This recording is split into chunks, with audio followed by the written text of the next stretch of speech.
빰. 여러분 반갑습니다. 어반입니다. 오늘은 누구를 팔까 고민하다가 심심한데 여교사나 한번 패보자 싶어서 이렇게 영상을 찍게 되었습니다. 제가 일전에 지나간 얘기로 얘기를 했지만 저희 집안이 다 교육자 집안이거든요. 큰아버지도 그렇고 그리고 뭐 작은아버지, 작은어머니, 고모까지 전부 다 교사란 말이야.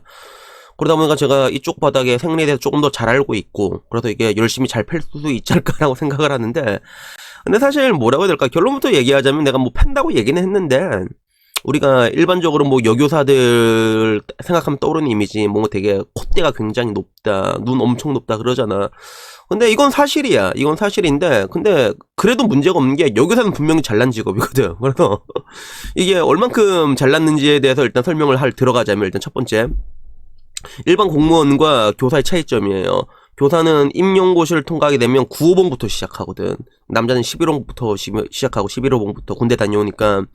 근데 이게 처음에는 모르는데 이게 교사 장점이라는 게 수익이랑 되게 리니어하게 계속 올라가요. 계속 올라가서 한 10년 차쯤 되면 연봉 한 5천 그냥 넘겨. 5천 넘기고 거기서 끝이 아니야. 계속 올라가. 근속연속. 그래서 막말로 여자들이 임용고시 25살에 통과를 했잖아. 그러면 일을 30년 넘게 일을 해. 30년 넘게 계속 일을 하거든요.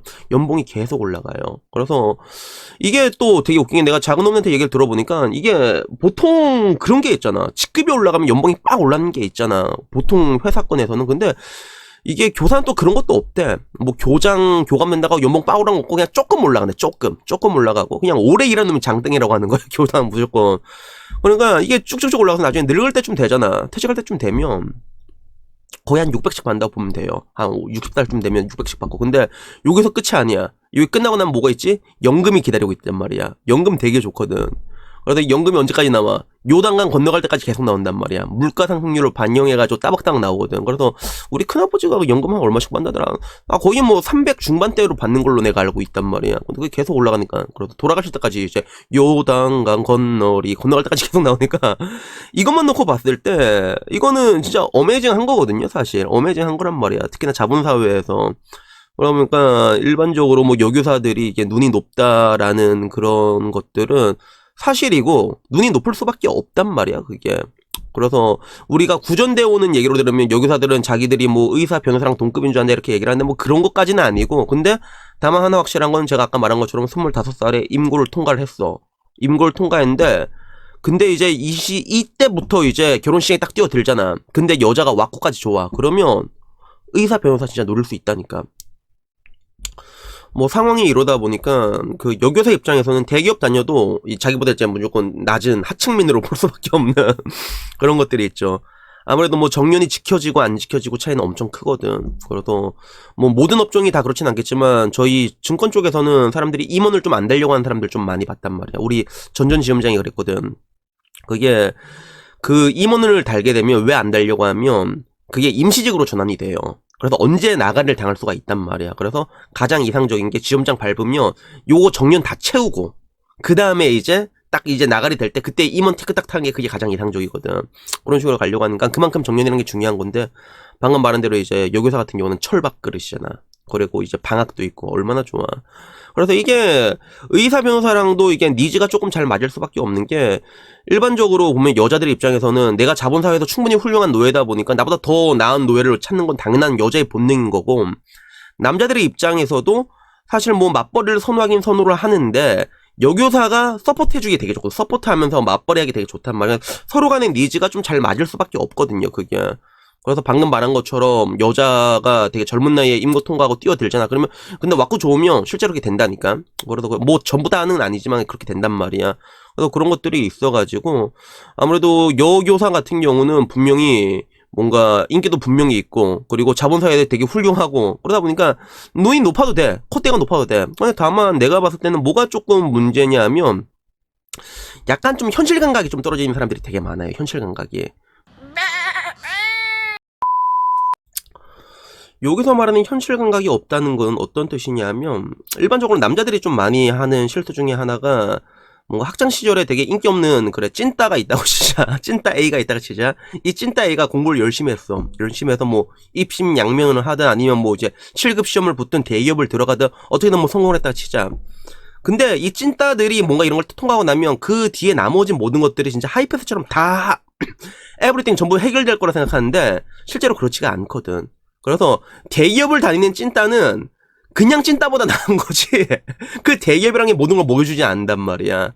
그런데 뭔가 자기가 내세울 게 하나를 만들어 놓으면 그거 하나가 전부인 줄 알고 이제 막 기고만장한 남자들이 좀 있거든. 그런 병신들이 남자들이 되게 많은데 근데 이런 느낌을 그대로 답습하는 직종 중에 하나가 난 여교사라고 생각을 해요. 그래서 여교사 분명히 잘난 건 맞단 말이야. 근데 내가 늘상 얘기하는 것처럼 그런 왁구와 능력은 곱셈으로 치환이 되게 돼 있거든. 덧셈이 아니라 곱셈으로 치환이 되게 돼 있는데 이런 부분에서 자기를 조금 냉정하게 못 보는 것 같아. 뭔가 이제 요걸 가지면 다 끝난 것 같다라고 생각하는데 근데 이거는 비단 여교사뿐만이 아니라 공무원 직군이 전부 다 가지고 있는 딜레마인 것 같아. 그래서 나는 여자 공무원들도 많이 봤는데 남자 공무원과 여자 공무원 그리고 남자 교사 여자 교사 차이가 뭐냐면 남자들은 뭐 자기가 뭐 특별하거나 대단하다고 이렇게 생각하지 않거든. 근데 여자들은 공무원 되면 이제 진짜 엄청난 줄 알고 있어. 그래서 물론 뭐 엄청나고 많지 괜찮은 건 사실인가. 근데 그거를 이제 너무 자기를 높게 평가를 해버린 거야. 그래서 타겟팅만 맞으면 누구든 공략이 가능한 건데 그 타겟팅 자체가 점점 높아지는 그러다 보니까 이런 거 아까 말했던 그런 부분들이 오게 되는 것들이죠.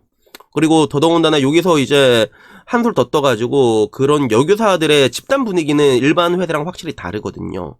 그게 다를 수밖에 없는 게 보통 조직이란 거는 이제 그런 위아래가 있잖아. 높고 낮음이란 게 있는데 교사들 같은 경우는 그런 게 없어요.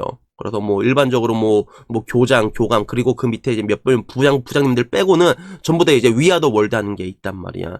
근데 여기에 여초 직장이지. 그리고 애들 보는 게 여자들 아니면 또 애새끼들 본단 말이야.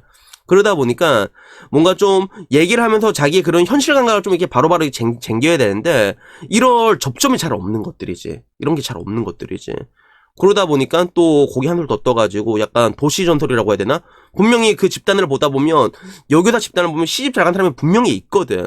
근데 여자들은 항상 그렇잖아. 자기랑 자기 주변의 그런 세계를 전부로 인식하는 경향이 있기 때문에 그런 사람들이 있으면 암묵적으로 그런 사람들, 잘난 사람들의 그런 남편 이런 사람들이 하나의 비교 대상으로 자리 잡게 되는 것 같아요.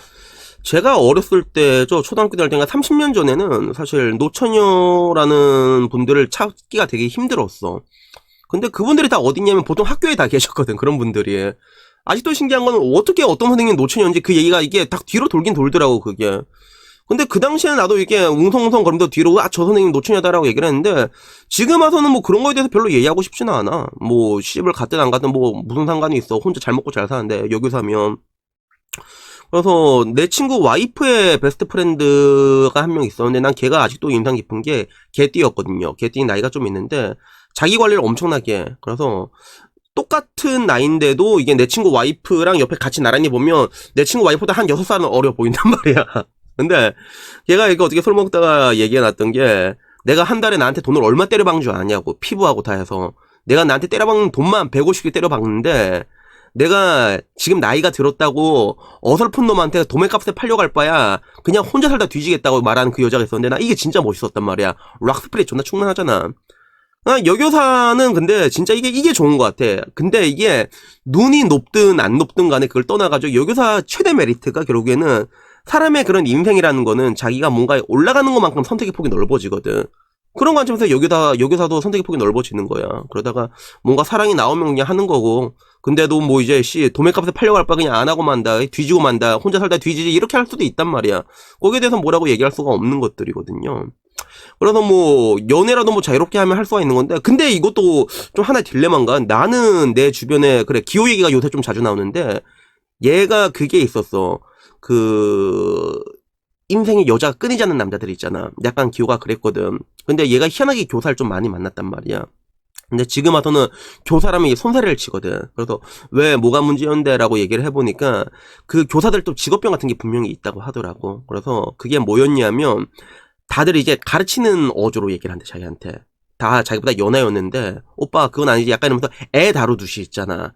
그 행동을 하는데 그게 존나 개빡 돌았다고 하더라고. 그래서 어떻게 보면 이거는 근데 좀 잘 들은 게 교사 보신 분들은 이걸 잘 들은 게 남자들은 그게 있거든요. 뭔가 자존심 상하고 그러잖아. 뒤도 안 돌아본단 말이야. 그게 있단 말이야. 근데 아까 말했던 그런 조직 문화 자체가 또 애새끼들 보고 그러면 이제 야 이거 하지마 이런 거 있잖아. 이런 게 은연중에 나오는가 봐. 3명이 다 그랬다고 하더라고. 그래서 아직도 기억나는 게 그 3명 중에 한 명은 기호한테 왜 헤어졌냐며 내 직업이 교사인데 네가 어떻게 나한테 이럴 수가 있어 이렇게 말하고 이제 헤어졌다고 하는데 뭐 여튼간에 뭐 오늘은 뭐 결혼 시장에 대해서 여교사에 대해서 얘기를 하려고 했는데 사실 뭐 이게 뭐 오늘 얘기해놓고 나도 무슨 얘기를 했는지 모르겠다. 근데 뭐 내 그런 말의 포인트 항상 주저리 궁시렁궁시렁 이게 포인트인데 뭐 결론부터 얘기하자면 사실 여교사는 잘난 게 맞으니까 잘난 척 해도 돼. 잘난 척 해도 된다고 봐 나는. 이게 보는 건데 근데 뭐 이런 것들을 내가 아까 말했던 것들 때문에 여교사들이 일반적으로 이제 그런 뭔가 현실 감각이 떨어지는 부분도 분명히 있거든요. 그래서 뭐 이런 것들 이제 뭐 그냥 뭐 듣고 이게 그런갑다 하고 뭐 넘어가는 가볍게 넘어갈 수 있는 그 정도로 이렇게 봐주시면 될 것 같습니다. 뭐 여튼간에 뭐 오늘 영상 여기까지고요. 다음에는 조금 더 재밌는 영상으로 찾아뵙도록 하겠습니다. 이상입니다. 감사합니다. 빰.